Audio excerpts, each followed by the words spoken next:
Guys, I want to get really honest with you. I watched a documentary last week that has really stuck with me and I want to talk about it. I'm going to give you the red one version. I am going to tell you exactly what happened.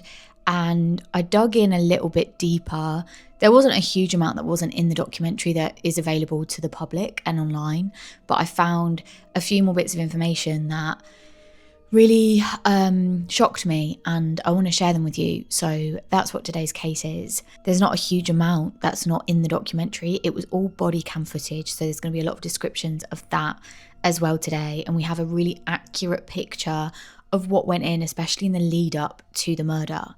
So in true Red Run fashion, I will start with a snippet of what's to come. A little boy goes home and tells his mum that the neighbour has stolen his iPad.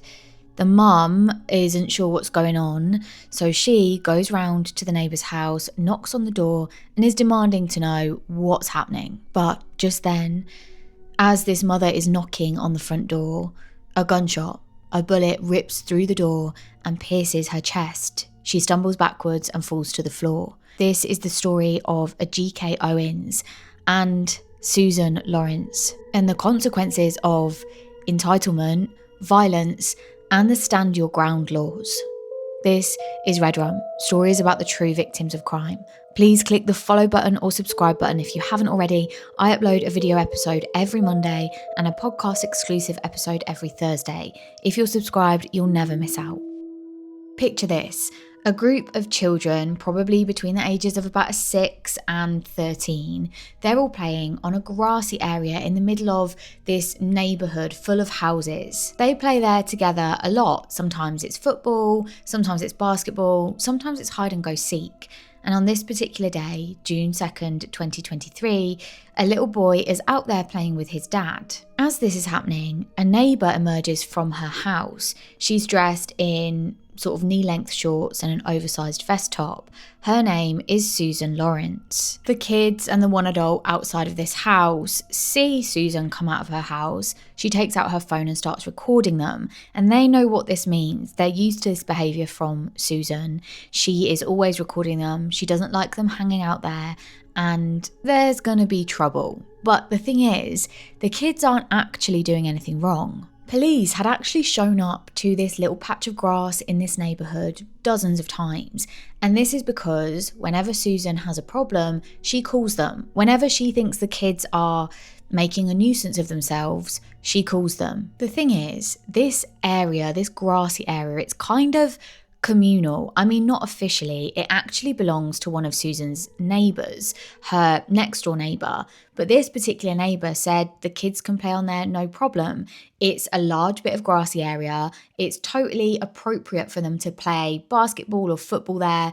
And I must stress that these kids most of them have lived on this neighbourhood their entire lives. The median age of this particular group is about 11 years old, so they are really young kids. So on this day, one of the kids, Izzy, is playing outside and something is thrown towards him. It's not clear if this particular thing hits him or if it's just nearby to him, but he turns around and sees that it is Susan, and she's thrown a pair of roller skates at him. I think these roller skates belonged to Izzy, or certainly one of the kids, and Susan was annoyed about them being left near her property, not on her property, near her property, and so she's thrown them towards Izzy. Izzy heads back home, and on his way there, he runs into his brother, Isaac, and he tells Isaac that Susan's just taken his tablet or his iPad. Izzy and Isaac then go back towards the kind of communal area of grass, and they go up towards Susan, and she takes out an umbrella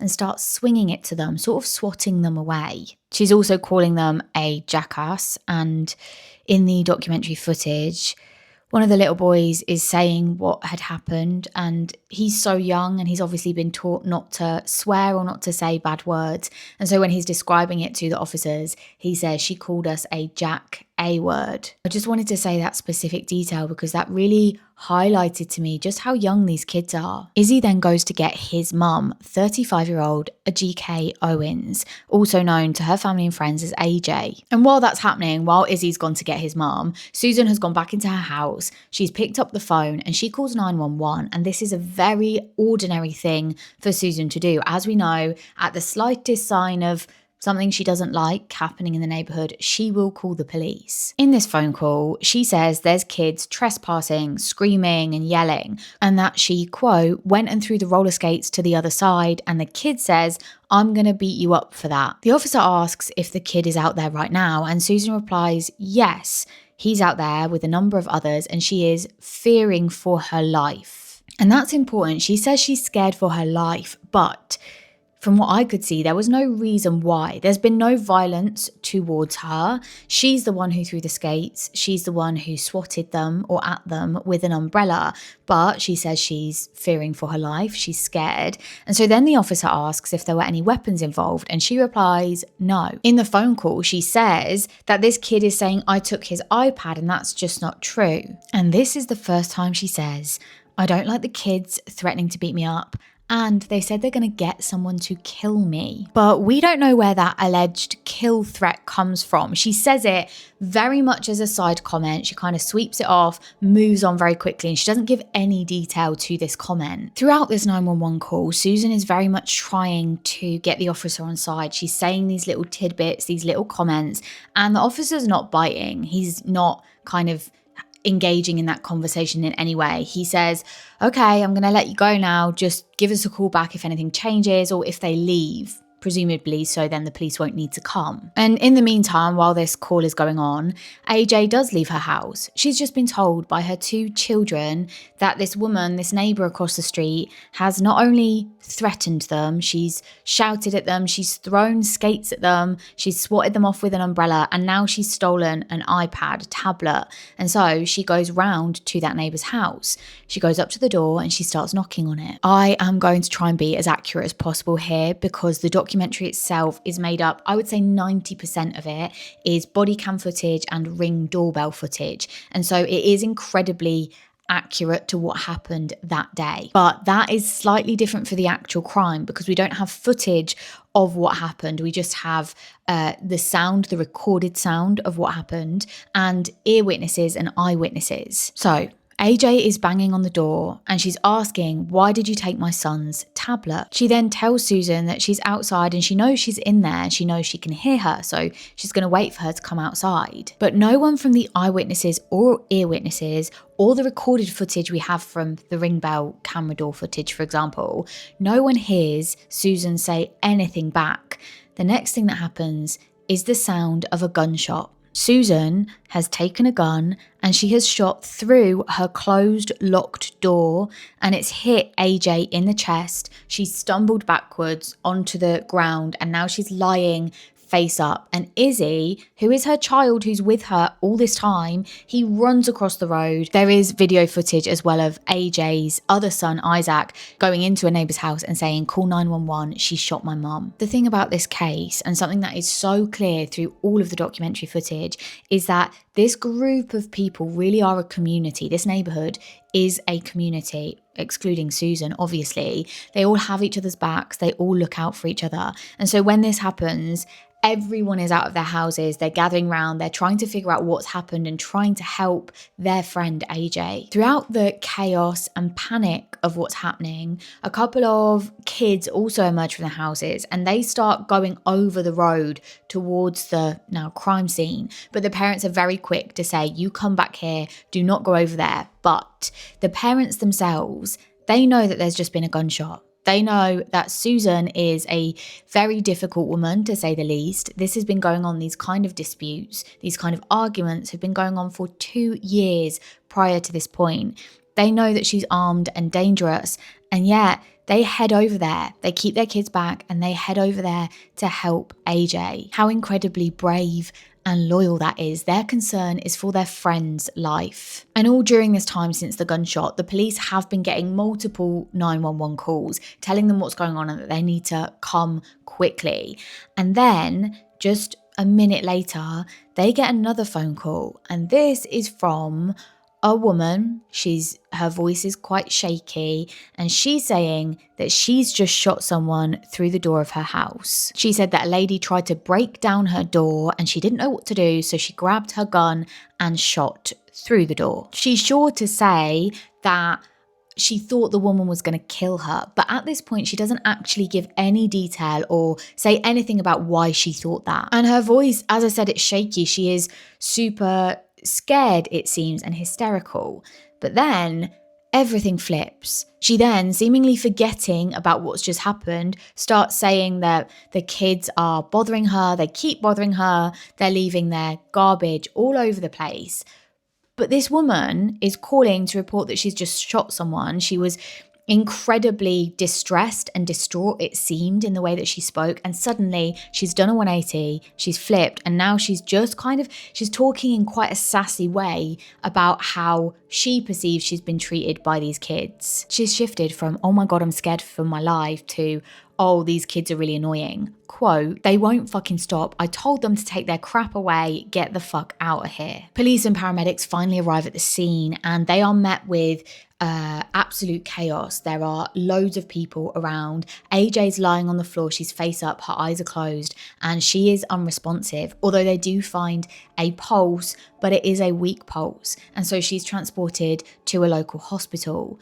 But it is just after 10 p.m. when they pronounce that she has died. The footage, the body cam footage for the aftermath of this and the next kind of, I suppose, minutes into the hour is incredibly compelling and moving. We see AJ's ex-partner, the father of her children, he's come to the scene and he's told that AJ's passed away. And I watched this documentary 3 times as part of this research, and it's his gut reaction. It's absolutely heartbreaking. And then we see him go and tell the children, and they have a similar reaction. It is physical, it's visceral. And one of the most heartbreaking parts of this, and I will get onto Susan's arrest and everything that comes with that, but just before I get there, one of the most heartbreaking parts of this entire documentary is when the police are talking to the kids, it becomes clear that they start blaming themselves. Izzy later talks about how if he hadn't left his iPad in the grass over there, then Susan would never have got it and his mum would never have had to go over to the house. She wouldn't have been shot. And Isaac feels guilt because he wasn't able to do CPR on his mum and potentially save her.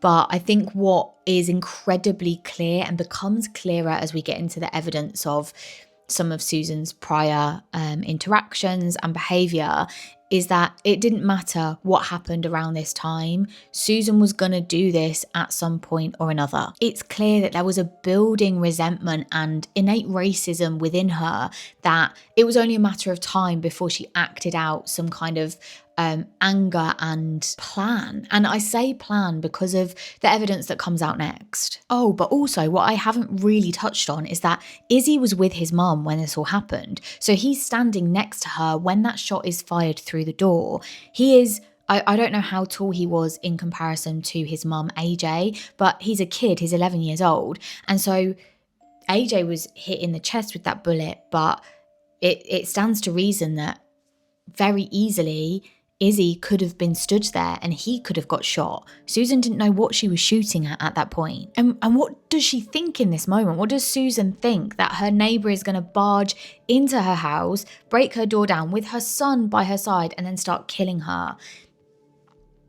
She's never given any reason to think that she would do that. This is just Susan making excuse after excuse. Anyway, Susan is detained soon after, and it's very clear she does not really understand how serious this is. As she's about to be handcuffed, she says, oh, hold on a minute, can I just get...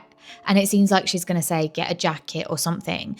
But she really doesn't get how serious this is. She has just shot someone. Someone has died because of her. And she's saying, can I go back into my house where the gun is? And I just need like a minute to myself. Obviously, the police say no. They handcuff her and they put her in the police car. And then they go into the house and clear it. And so while they're doing that, Susan is sat in the police car on her own. She's handcuffed. And one of the neighbours knocks on the door and says, why did you do it? Why did you shoot her? And she replies saying, she was threatening me. So by the time Susan is taken to the police station, she's in this police interview and she kind of repeats what we've heard already. She keeps saying, I was just fearful of my life and I wanted them to go away. There's that buzzword again, fearful of my life. But police ask, what exactly was Susan intending to shoot? Like, what was her reason for shooting? And she just says she wanted them to go away. They also ask about timeline. How long was AJ banging on the door before she ended up shooting AJ? And she can't really remember, or she doesn't say, she's not sure. And then the interview ends. Susan isn't arrested straight away. So she's been detained for this time, but she hasn't been arrested and she is free to leave. They do advise her not to go home for obvious reasons. And so she says that's fine, she'll get a hotel, and she heads there. Now, I was so shocked by this, that she wasn't immediately arrested, given the evidence that we have. But this is because of a law that exists in the US and in a number of states, but it kind of differs from state to state. It is the stand your ground law. Normally, if someone threatens you, you are supposed to try and get away before enacting any kind of deadly force.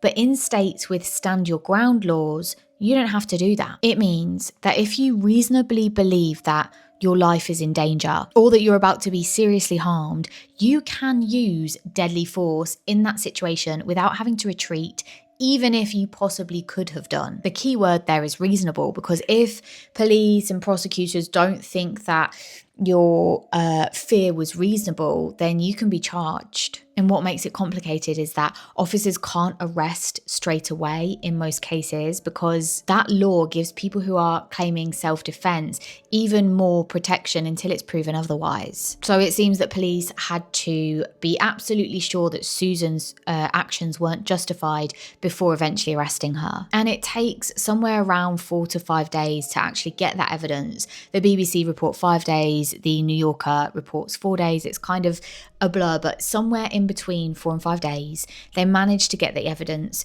They bring Susan in and they officially arrest her. And this is for a number of different charges. She's arrested for manslaughter with a firearm, culpable negligence, battery, and 2 counts of assault. And I know the systems of murder charges work differently in the UK than they do in the US. So I was a little bit confused as to why this wasn't second-degree murder. So I had a little bit of a look into it. So it comes down to this.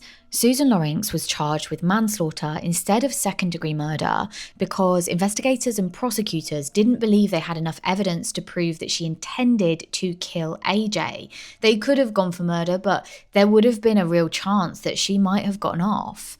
And second-degree murder in Florida means that someone kills another person through an act that shows a depraved mind, basically extreme hatred, ill will, or just total disregard for human life. There doesn't have to be premeditation, but there does need to be clear evidence that the person acted with that level of malice. I don't know.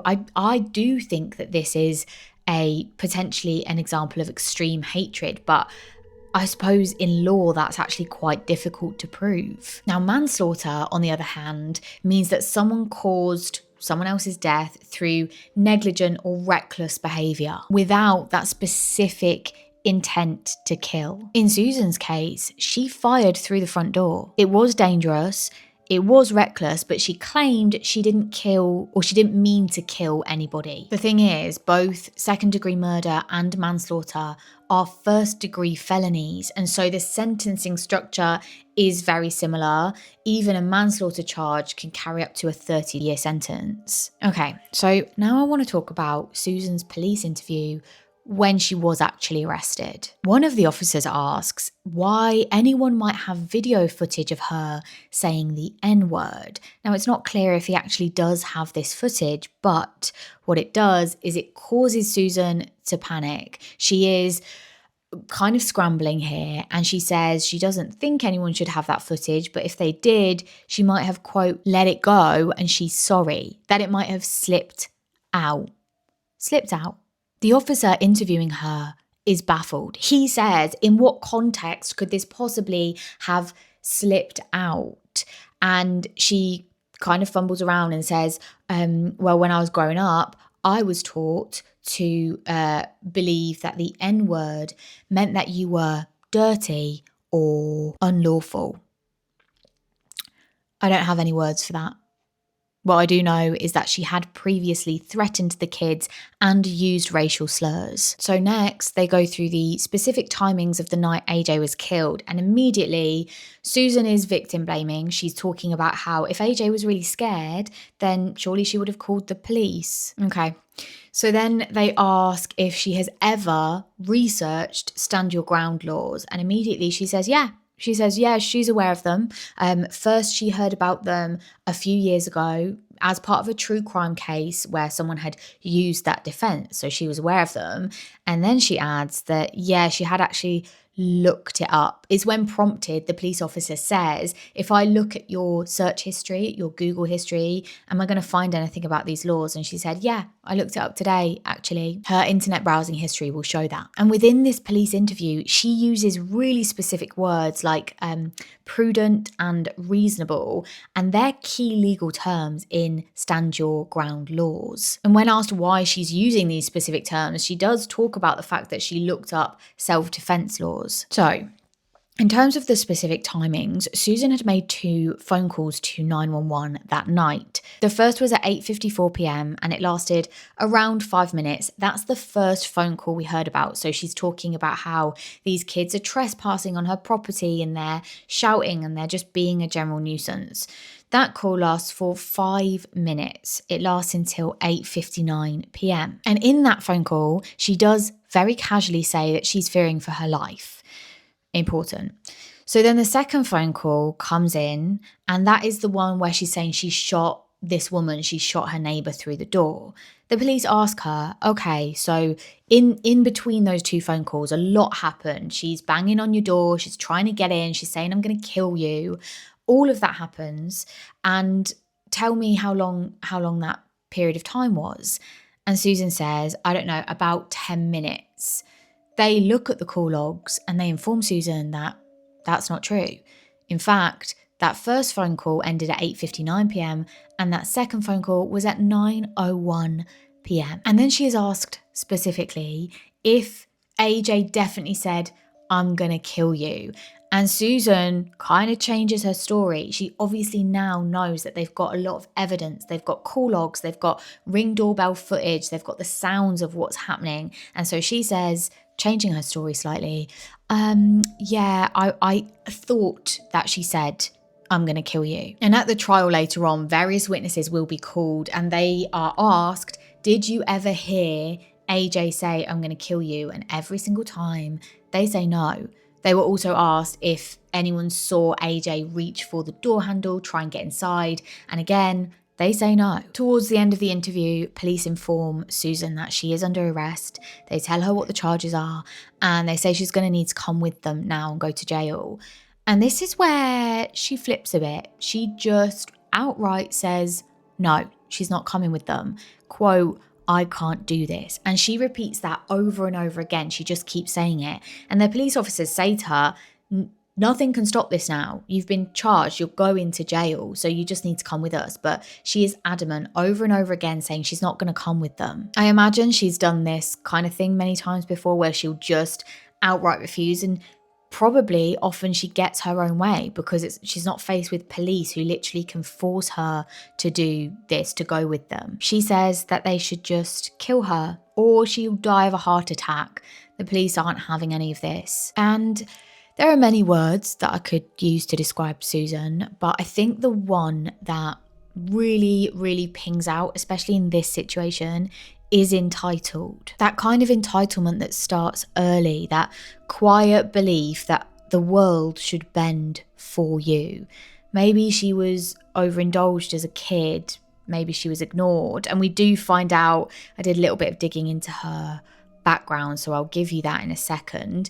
But either way, whatever the reason, she has convinced herself that she deserves more, and over time, that becomes entitlement. It's that mindset where rules are for other people and not her. And when she's sat in that interview refusing to go with them, it's that kind of childlike entitlement that I'm just going to refuse, and accountability is something that just does not apply to me. Anyway, she actually doesn't have a choice. Eventually she does go with them and the case will go to trial. She is found guilty at that trial and she's sentenced to 25 years. And at that trial, we also learnt that 2 days before AJ was killed, the kids learned about Susan having a gun. She let them know that she was armed. And she also never spoke once about thinking that AJ had a weapon. So the fact that she stood at the door, she could leave. She's locked the door. AJ isn't getting in. She could have left. She could have gone to a different room. She could have tried to hide. She could have called police again. But she makes up some BS story about not being able to find her phone, even though she just had her phone. But either way, she stands there and waits by the door. If she was really scared for her life, why would she wait there? The stand your ground laws they're a bit confusing for me, someone who doesn't have a background in law, someone who isn't in the US.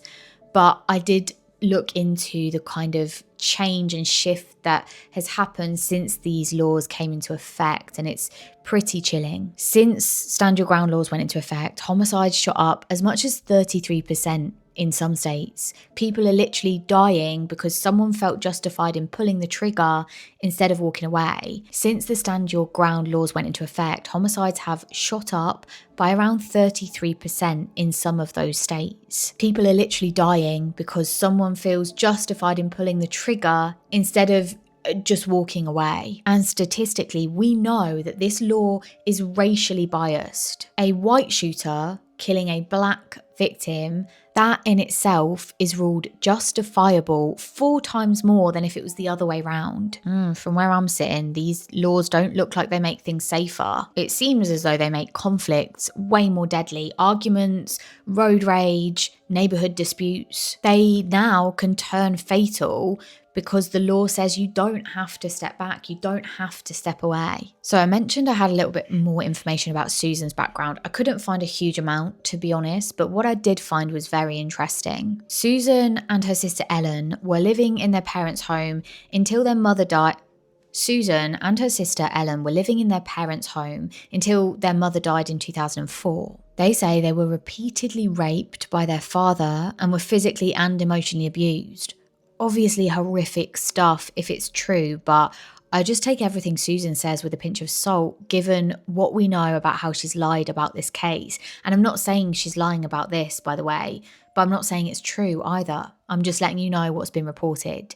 But I did find out some information about her sister, Ellen. So Ellen, who was 56 years old at the time of this report, she was arrested for a number of charges, nothing to do with her sister Susan. Police discovered some pretty awful neglect against her 9-year-old son. From October 2023 onwards, investigators say that the boy was repeatedly left without food, supervision, medication, this relentless cycle of abandonment and danger. According to reports, no other adults or children lived at the address with them, so it really was the mum and son, and the mum was beyond neglectful. I've got details here too. And we do actually see in the documentary, we see Ellen and her son appear very briefly as they're kind of clearing out Susan's house. And in a similar vein, Ellen is very entitled.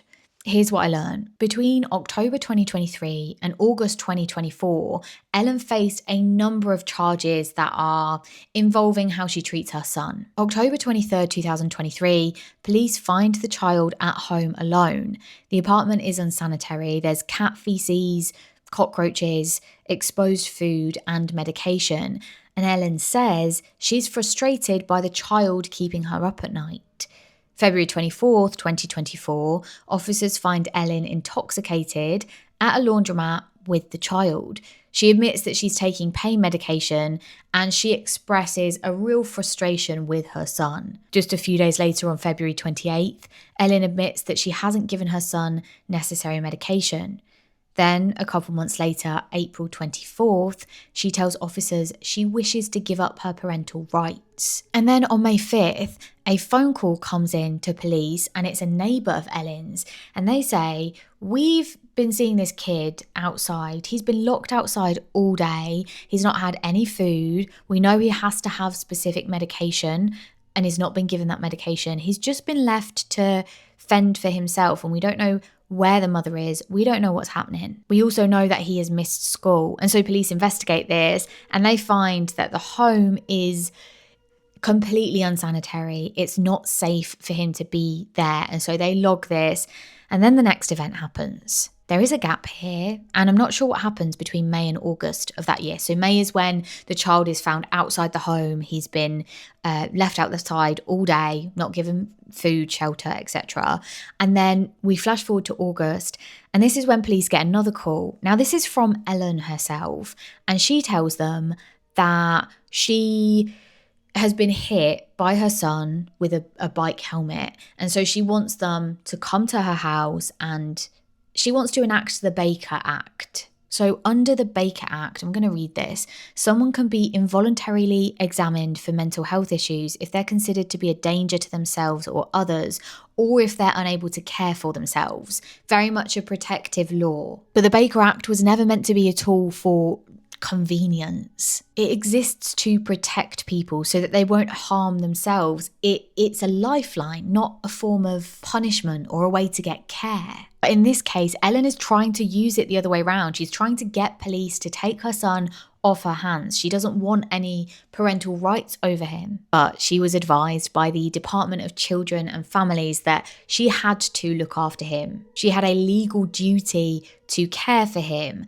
But at the same time, it's reported that the house is still unsanitary. This child, this 9-year-old child, is sleeping on the floor. I don't know how she's still allowed to have care of him, to be honest, but she is. So that's the beginning of August, but obviously things are getting worse and worse. And by the end of August, by the 20th, Ellen is actually arrested and she is released on $1,000 bond, but she will be coming back to face charges. On the 26th of August, so this is 2024, this is last year, she entered a not guilty plea, and that's it. That's all the information I could find. I don't know what has happened. I could not find any current details of hearings or if she was taken to prison or what happened after that. I don't know where her child is at either. But this story is not about Ellen. It's not about Susan. This story is about AJ, a mother of 4 young children who now have to grow up without their mum. There wasn't a huge amount of information available about AJ, and one thing I really didn't get from the documentary was like who this woman was, who this amazing mum who did everything to protect her kids was. But what I could find out about her was that she's a single mum of 4. She's raising them all. She's doing a stellar job. She's working in hospitality in a restaurant as a manager, and she really gave her all to everything she did. So she's doing all of these things, juggling all of these plates. And on top of that, she is seen as a real team mum. She looks after the kids when they're going to football. She helps out with the football. She's helping out with her other kids cheerleading. She really was a hands-on mother, and she's described as having an infectious personality, and the word that kept coming up over and over and over again was that she was kind. AJ's mother, Pamela, said, quote, "We're deeply aware that gun violence continues to devastate communities across the nation, and our story is part of that larger reality. My daughter and I would often have conversations about what we wanted out of life, and she would tell me, one day the world will know my name." Pamela also said that AJ's story reminds the world that love can be louder than hate. Thank you for joining me for today's episode of Red Rum. I really implore you to go and watch this documentary. It's absolutely heartbreaking, but a really important watch. And because it is made with 90% body cam footage, Ring doorbell footage, it really takes you along for the ride. You really feel those emotions, especially as the family find out what has happened. And it gives you a bit more detail about the kind of lead up to the eventual murder. So yeah, I implore you to go and watch that. And what I found interesting actually was the way this started. It wasn't ever going to be a film. It wasn't going to be a documentary. It was AJ was best friends with the sister of a filmmaker. And this filmmaker who ends up making this film, directing it, she was documenting this as part of a way to hold people accountable and make sure that they got justice for this case. But what it turned into, once they submitted that Freedom of Information request and got all of the body cam footage, she realised there's a film in here. There's such compelling footage. There's a real arc. We really see what started this, and we see what ended it, and we see where we're at now. And so she sought permission from Pamela, AJ's mum, to make her daughter's story into a wider discussion and into this Netflix documentary. And so I really, if you go and watch anything this week, please do go and watch that. Come back here, let me know what you thought. Let me know what you think about this case. Let me know what you think about stand your ground laws as well, because I know that I'm speaking from a very distant point of view. So I'm very interested to hear if you are in the US, if you are in one of those states that has those laws and they operate very much like what we've talked about today. Let me know. What do you think? I'd be really interested to have a discussion. And other than that, please make sure you're following or subscribed if you would like to see more episodes and hear more episodes. I will see you in a few days for your next episode. Bye.